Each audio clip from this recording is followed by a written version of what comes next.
Hello and welcome all to the third day of EPIC Global Education and Skill Conclave. This is the third day, and we are starting with a very interesting presentation by Shanti Nair. She is the co-founders and trustee of Step Up for India. Thank you so much, Ms. Shanti, for joining us today for this very interesting presentation. Thanks. So I would give a very small brief on the topic on which Ms. Shanti is going to give the presentation, that is learning skills for our new generation learners. Over to you, Ms. Shanti, for a very informative and interesting presentation. Over to you. Good morning. Thank you very much, Gopi, for that really great introduction. And thank you very much for this opportunity to speak at this education conclave. It's a great opportunity for Step Up for India, and we thank you again. So, the topic that I'm going to be talking about is the learning skills for the new generation of learners in our country.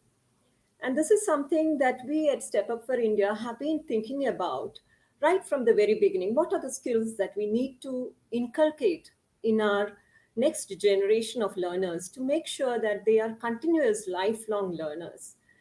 And this is what I'll be focusing on today in the context of the work that we do at Step Up for India. But before I go forward, let me give you a brief introduction about myself and our organization. I'm Shanti Nair.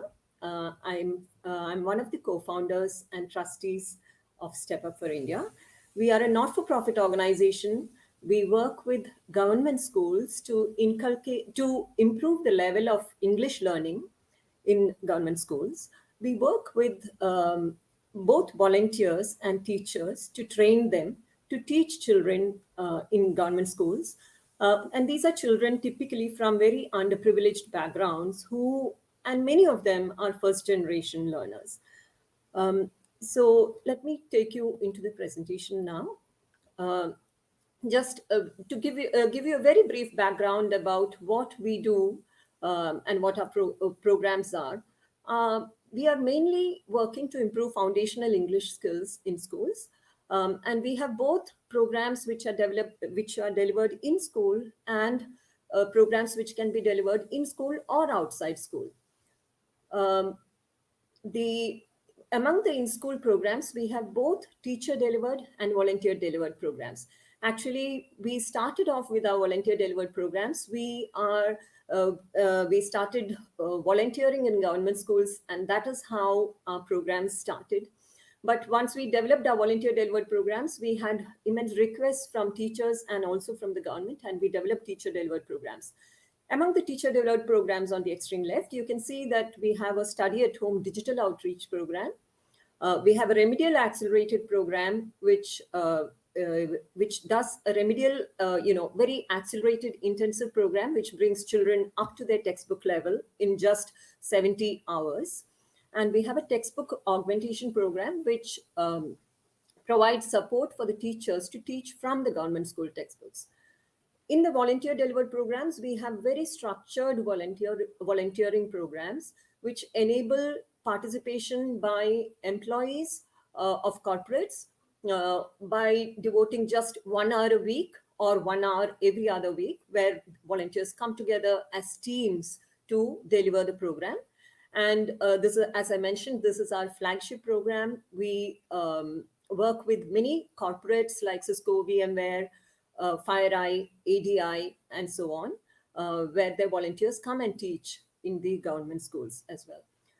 However, what happened with our in-person programs was that with the sudden lockdown last year, we weren't able to implement any of our in-person programs. And this led to the development of the programs on the right, which can be delivered both in school and outside school.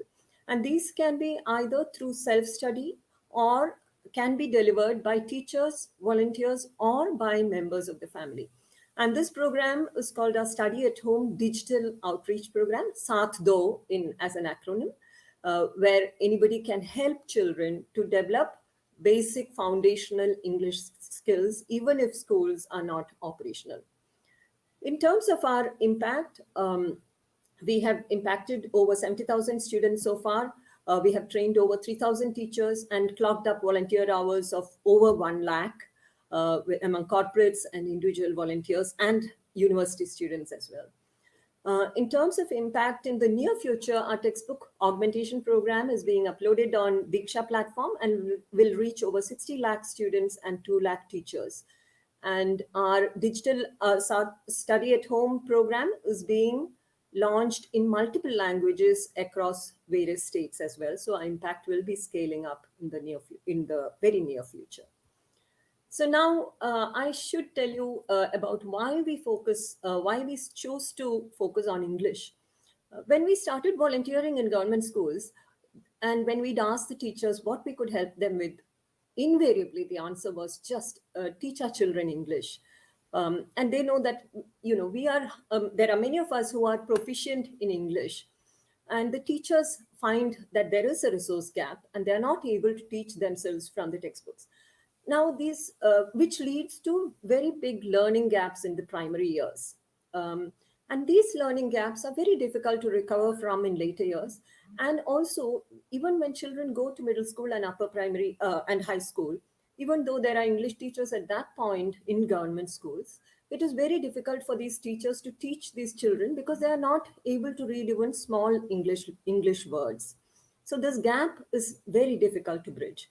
And this is the gap that we are trying to bridge through our foundational English programs, where we aim to bring the children to their textbook level very quickly. So to just understand what the gap is, if you look at the panel on the right, on the bottom, you can see the textbook for fifth standard students. This is the second language, English as a second language textbook, which is at a fairly good level for fifth standard students. But what happens is that over 50% of the students in the fifth standard can't read words like cat or sun, as you can see in the top panel.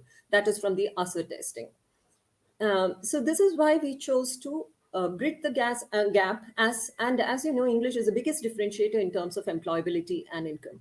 And also, we are very much in line with the NEP, which talks about, says that all students need to attain foundational English literacy skills along with their primary language. And I would like to emphasize here that we teach English as a second language in vernacular medium schools. So that is our main area of work. Now, when we come to think about how we can do this, or what are the skills that we want to inculcate in children, our vision is that we want to inspire children to be confident, independent, lifelong learners. We have to enable children to love to learn. And all this has to be done while actively engaging all stakeholders to increase the learning opportunities for children. And now I will go into a bit into how we do this in the context of our English program. So, first thing is that we have to engender a love for learning, and it has to be fun for the children and fun for the teachers or volunteers, whoever is implementing the program as well. So, we do this by encouraging and ensuring student participation in a very inclusive classroom where they can interact without any inhibition and be fully participative and engaged. So we have this through easy games for every child, where every child participates and has to vocalize.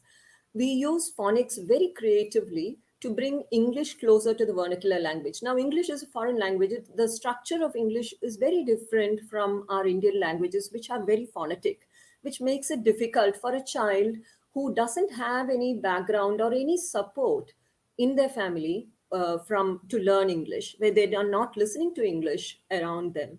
So we try to make it as close to the vernacular languages, and we have done a lot of work on this, and we have done it in a very fun way. So where we provide translations and transliterations of English sounds so that they are able to use phonics to start reading very quickly. We provide them role play opportunities so that they are able to make the content they own and they start articulating more freely. We use very non-alienating content, visuals and music. And again, we are not using rhymes like Jack and Jill or, Mary, Little Bo Peep or any of those, which are not at all familiar to the children. We have developed content which Indian children can identify with very easily. Indian with pictures and images which they are familiar with from the backgrounds that they come from. Also, now we come to the next important angle: how to instill independent learning skills. Now we think that in the in as we think about the future, we want our children to be self starters, and they should be able to take initiative and take ownership of their learning. Now, how do we do this? We at Step Up for India, we enable this by providing them a very, very detailed curriculum and learning outcomes which are expected at the end of every section, so that children can measure their own progress and track where they are in their learning journey.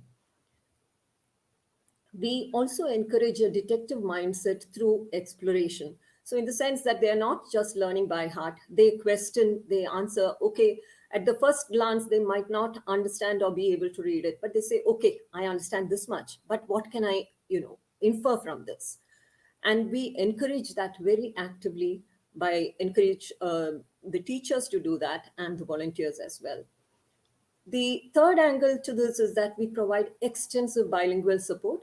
It supports independent learning because it develops confidence in the children that they can do it. Even if they are not able to fully read the words at that point, the transliteration support that we provide them makes them vocalize, and vocalizing it helps them develop the confidence to start reading. And bilingual support is again something that the government has also um, implied in the explicitly advised in the NEP and the Nipun Bharat programs as well. The other angle is that we do this through self monitoring, through games and tests, which the children can do themselves or do with others. And these are all fun games and tests, which do not, it is not for testing or it does not generate fear. It is more fun. We always have the children asking us, when is the next test, madam? Because it's so much fun for them and actually improves confidence. The third pillar of our vision is that we want to engage all stakeholders. And this has been, again, something that has been integral and core to all our programs right from the very beginning. All programs, we believe, will be sustainable and successful only if we are able to take into account all the constraints um, of all the stakeholders involved. So we try to address all this by engaging various stakeholders. In terms of the teachers, we do a lot of capacity building for the teachers. We train them, we provide support material both through books and through soundtracks. As you can see on both the children's books and on the teachers' books, we provide QR codes. If they have mobile phones, the children, they are able to scan this and listen to the tracks to improve their pronunciation. For the teachers, we provide audio tracks which they can scan and again improve their own English. Even at home, they can use these tracks to improve themselves. And we provide lesson plans, we provide activity suggestions, and we conduct workshops, as I said. In terms of the other stakeholders, we very actively engage parents, volunteers, and the community. So, as I mentioned, we have a very structured volunteering program. If you look at the top right, you can see the detailed instruction books that we give to the volunteers. These are mainly for our corporate volunteers, where every 5 minutes is specified because our volunteers are not trained teachers and they need help and a structure to be able to teach effectively. So we provide the support for volunteers. In addition, over the last year in particular, we had a lot of community volunteers where you can see the community volunteers getting children to sit in a circle and doing games with them with our Saath Do program. There is another volunteer who's talking to children over the mobile phone and getting them to speak and interact in English. And we also engage parents through letters and through the soundtracks which are supplied to their phones. We also work very closely in partnership with the government. We engage the block resource persons and the cluster resource people, the BEOs to engage their support. The CRPs are actively engaged in monitoring our programs along with the head teachers. So we work very closely with the government to ensure that our program is sustainable. I did not mention at the beginning, but we have an MOU with the Karnataka government to extend our programs to all upper primary schools in the state. So it is over 20,000 schools. And we also recently got approval from the Chhattisgarh government to start implementing our program in Chhattisgarh government schools as well. So just to summarize, what our vision is for our next generation, our new generation of learners, is that we want to inspire children to love to learn even as they learn how to learn. And we do all this by combining all the elements that we touched upon in a very easy to implement, effective, and enjoyable program with comprehensive bilingual support, which removes the fear of learning English. We use phonics in a very unique way, which makes English learning very similar to their vernacular language. We use content that is familiar. Again, this increases confidence among these children, and we try to build capacity within the school and the community to so that it results in sustainable impact.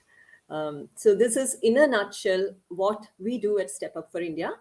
Uh, Please, do let us know if we can provide any more details, or if there would be interest in, if anybody is interested in partnering with us to help benefit our government school children. My email is our website is at stepupforindia.org. My email is shanti@stepupforindia.org. Thank you very much. Thank you so much, Ms. Shanti. That was very interesting and a very informative presentation by you. I'm sure a lot of people are watching you, and a lot of schools are there as an audience. I'm sure they will understand and they'll get in touch with you, as you've already shared your email address. I would request if you can also put your email address in the chat window right now so that they can connect you. There's a chat window in the right of the screen. So please, meanwhile she is doing that, I hope you got the chat window. Uh, Yeah, got yeah. it, got it. Thank you so much for sharing this. I'm sure a lot of people, as I've mentioned, that already seeing you. Yeah. So this was Ms. Shanti Nair, co-founder and trustee of Step Up for India, and presented a very beautiful and very informative presentation on learning skills for our new generations. Thank you so much, Ms. Shanti, for joining us today at the third day of EPIC Global Skill Conclave, Education and Skill Conclave. Thank you so much for joining us today. Thanks. Thank you very much for asking me. Thank you. Thank you. It's a pleasure.